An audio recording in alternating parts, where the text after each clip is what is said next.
Captain, do you have a moment? Henderson asked quietly, concern clearly present in his eyes. It's Levi. He's not doing too hot. I sighed, still not sure what to make of the situation. He'd been out of it for the past 24 hours, and Mission Control hadn't yet been informed regarding his status. Let's talk to him again, I suggested. I glanced out through the window, staring down at Earth's brilliant blue shine below. We were more than 500 kilometers up in the atmosphere, and should a medical emergency arise, we weren't equipped to handle it, but notifying our superiors would mean a premature end to our journey. It wasn't a choice I would make lightly. With no one back on Earth even aware of our covert mission, we couldn't afford a do-over. We pushed our way through the station, floating around corners towards our bedchambers at the station's rear end. Levi had been confined to his room since he started displaying symptoms, but in spite of his poor mental state, he had not yet made an attempt to leave his room. He sat against the wall, sobbing quietly, not taking the time to acknowledge our presence. "Levi, how are you holding up?" I asked, as comfortingly as I could.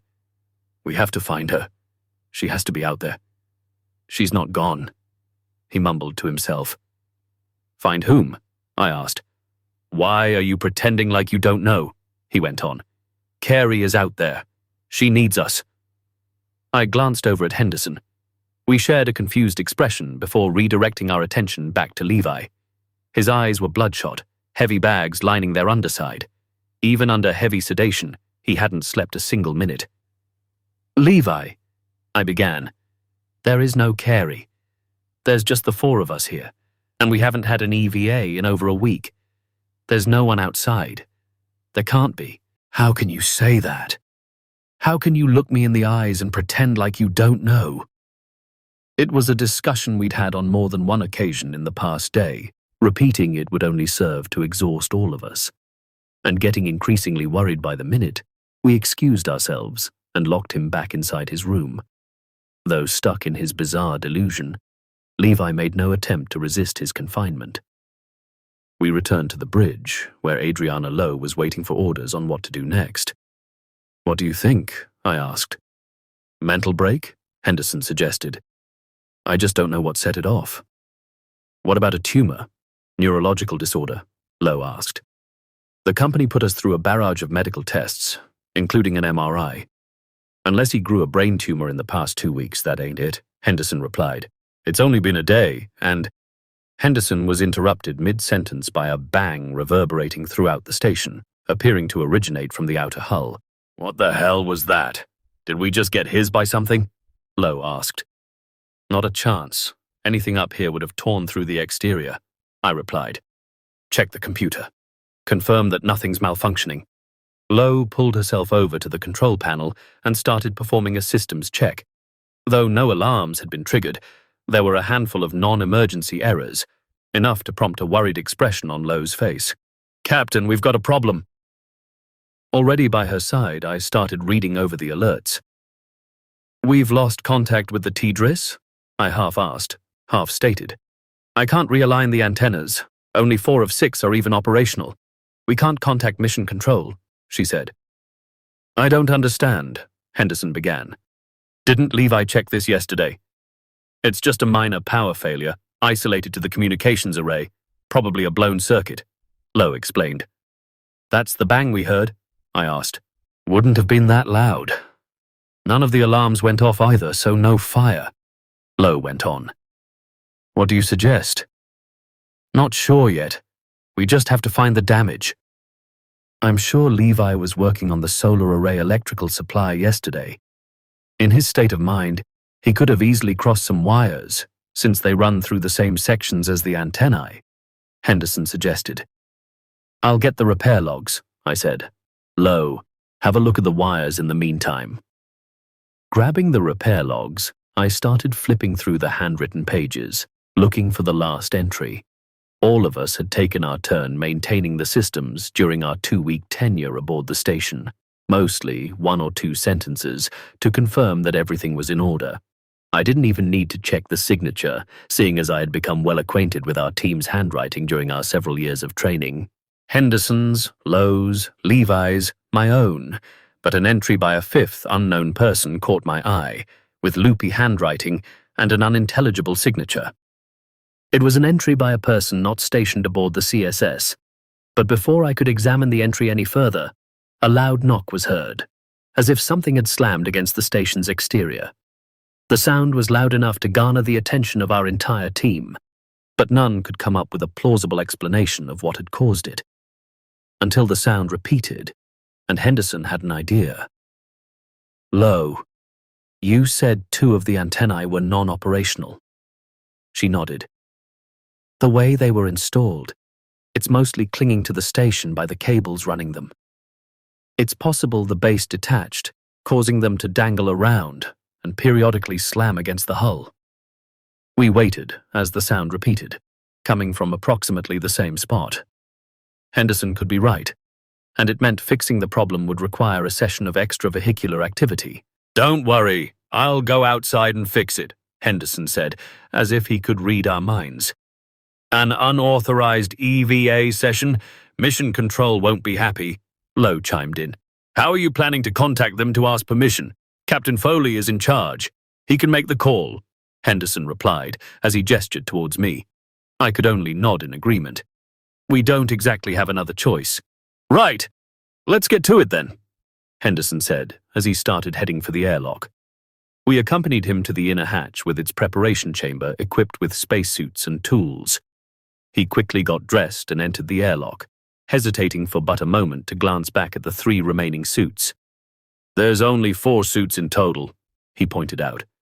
"There's only 4 of us here," Lowe said. "Still, 5 bed chambers. Even if the station isn't manned to max capacity, there should be 1 suit per bed." "I can't remember there being more than 4, I said. "Does it matter?" "I'm not sure," Henderson said, but he ultimately decided it wasn't worth the time it took to discuss it. He closed the inner hatch to the airlock behind him and attached himself to the EVA safety line. If he was right about the antenna, it wouldn't be a hard task to reattach it to its base. He quickly climbed to the top side of the station and called in via radio to relay his findings. "I see 2 broken antennae," he said, "but they're just broken and bent, not detached from the base. Can you clarify? I mean, the noises we heard, it couldn't have come from the damaged antennae. It looks more like something tried to rip it out. There's no impact damage. Can you repair it?" "Yeah, absolutely. Give me 30 minutes.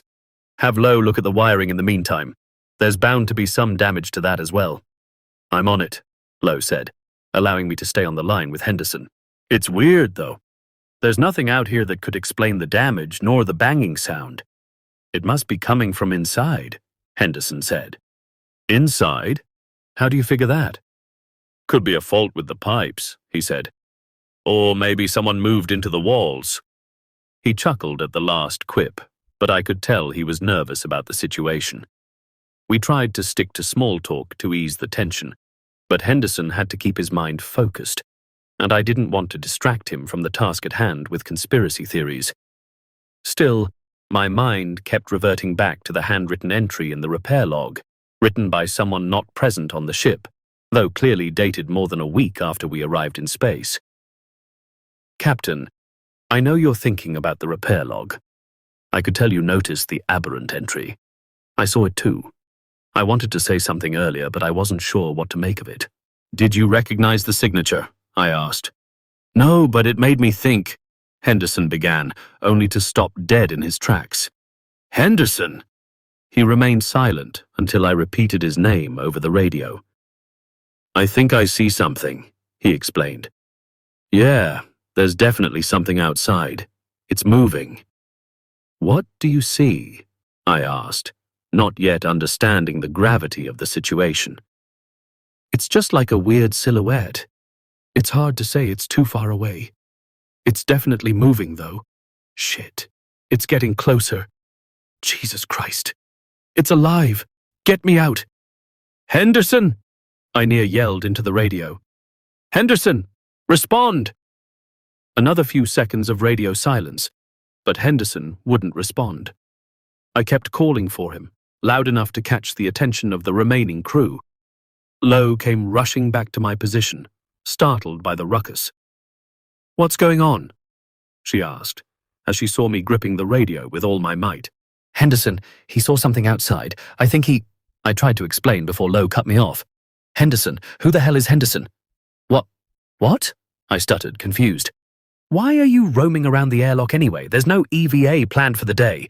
We need to keep focused and fix the damn circuit so we can re-establish communication with Mission Control. You were just here 15 minutes ago. You saw Henderson exit the station. I desperately tried to explain.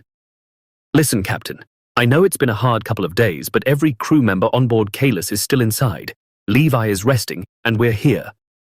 There were 4 of us, I went on. I think I would have noticed a 4th member, she argued, unreceptive to my information. But if you're starting to act like Levi, I'm going to have to lock you inside your bedchamber too. No, look at this, I said, as I handed her the repair logs. There are entries by 5 different people, but you just said there were 4 of us. Yes, and Levi remembers a 5th. Something is obviously wrong here, and I know it has something to do with whatever Henderson saw outside. As if interrupted by divine intervention, another loud knock reverberated throughout the station, as if to support my theory. Whatever is outside is knocking on the outer hull. It knows we're in here. Lowe stared at the ceiling, then at the logbook, inspecting the different entries. Though she wasn't entirely convinced there had ever been more than the 3 of us aboard the station, she was wise enough to understand that something wasn't right. So, what do we do? She asked. Henderson might still be alive. I need to go outside and... No, you're not setting a single fucking foot outside. If you're right, if Henderson even existed, whatever took or killed him is just waiting for a chance to get inside. We need to repair the busted circuit and contact Mission Control, and I can't do that alone. I need you to reboot the system as I check the wires. I could only nod in agreement. As much as I worried about our colleague, it was the only correct course of action. We were in way over our heads and would need the support of Mission Control. Do you know where the damage is? I asked. All the way in the back, which means we're going to have to stay in touch via radio. I'll call you from the bridge then. We split up at the midsection. I headed to the front, she to the back. At the bridge, I checked through the error messages again, which were all as unspecific as they were unhelpful. But a reboot was still in order. Sometimes turning a system off and on was the proper course of action, even on board a state-of-the-art space station. Lowe, are you at the site of damage? I asked over the radio. Yes, I just arrived. But I realized something. There are 5 beds. Yeah, there always have been, I responded, recalling how Henderson had already pointed out that same fact earlier. You don't understand. They've all been used recently. It doesn't add up. Do you think Levi... She trailed off. I'm still not entirely sure what to believe, but I don't think he's crazy. We'll discuss it as soon as the repairs are done. Get it done, I said. For the next 20 minutes, I worked on troubleshooting the system, checking for specific errors as Lowe fixed the wiring and broken circuits. Things were going smoothly until we were interrupted by 3 consecutive knocks, coming from Lowe's side of the station. Did you hear that? She asked. It sounded like it came from your end. Yeah, I think I see movement through the window. I'm going to check it out. Lowe, wait, stay on task. Don't worry, I'm not going outside. I'm just going to have a peek through the window. She went silent for a few moments before calling, startled by whatever she was looking at. There's something outside. I don't even know how to... Her voice faded. What do you see? It's completely charred. Doesn't have a face. It's like a... Wait. I think it saw me. No, this can't be possible. Lowe? I called. But she was already gone. I let the system reboot on its own and rushed for the rear of the station. She'd been in the middle of the final repairs as the thuds were heard, but she had seemingly just vanished from existence. Lowe, please, answer me, I yelled, but there was no one left who could listen. I searched every inch of the station to no avail, eventually finishing at Levi's locked bedchamber. He was still inside, seemingly oblivious to the horrors going on around him. But the panicked look on my face told him all he needed to know. What he had warned us about for the past 24 hours had come to pass, but it brought him no sense of satisfaction. "It happened again, didn't it?" he asked. "Lo is gone," I let out in a pathetic whimper. "I'm sorry, I can't even remember who they were, but I feel the pain of their absence." I tried to think back, but my memory had turned hazy. Though I could remember Lo vanishing mere minutes ago, I could only distantly remember the man who vanished during his EVA session. I couldn't even recall his name without straining my mind. "If you get distracted for even a second, you'll forget them." "What about—" I paused to think, unable to readily recall the loss he'd told us about. "What about Carrie?" I feel her slip from my mind as soon as I let myself get distracted. But I won't forget her. I can't. He whimpered. "That thing outside, it's not going to give up. It's going to get us all." "What is it, the thing?" I asked. "I don't know. But I think that once you've seen it, it's already too late."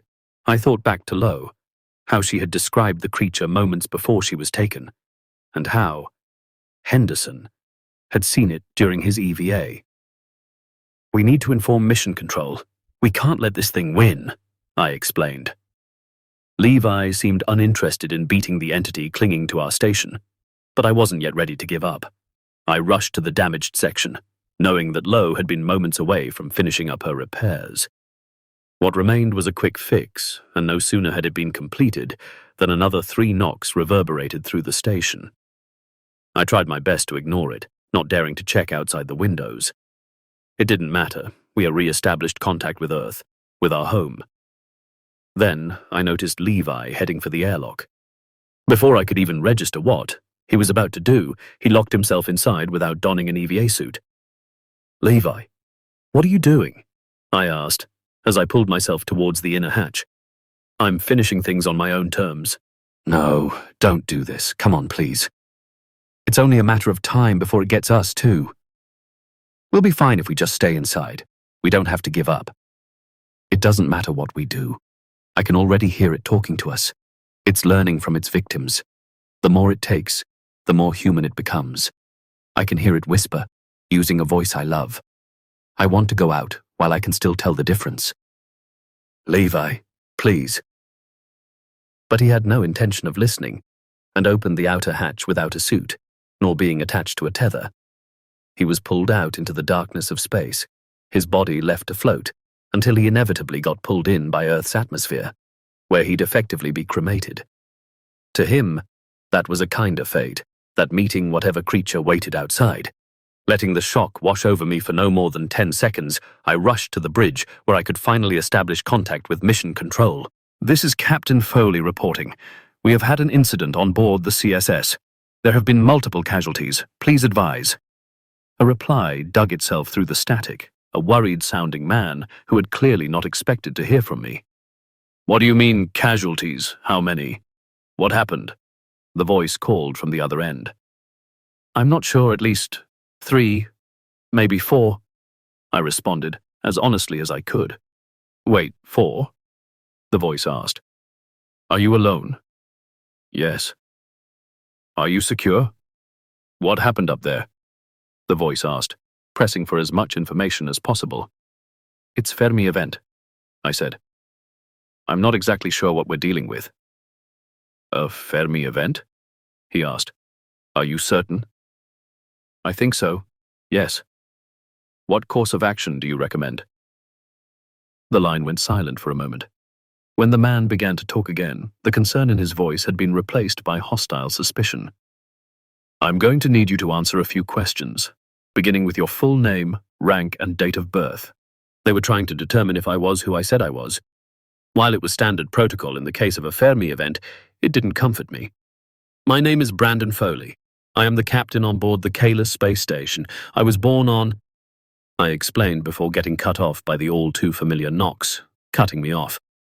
"Captain Foley, please continue." "Hold on," I ordered, because with the knocks there had come a second sound, a voice calling through the airlock radio, one that was very familiar. Captain, I need you, the voice said calmly. Captain Foley, what was that sound? I think there's someone still outside, I explained, my mind feeling hazy, the memories of my fallen crew member fading from memory. Captain, you do not answer that call. No one is to be let into the station, the radio operator ordered. Please, let me in, the voice continued, still calm. Captain, this is an order. Stay on the line. But no sooner had I heard the voice of Carey Linden, did I feel compelled to open the hatch and let her in.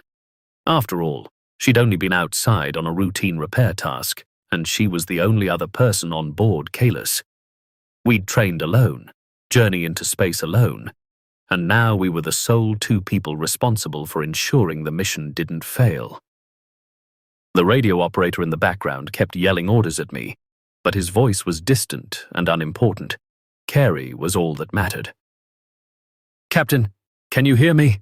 It's cold out here, Carey said. I headed for the airlock, but she was nowhere in sight.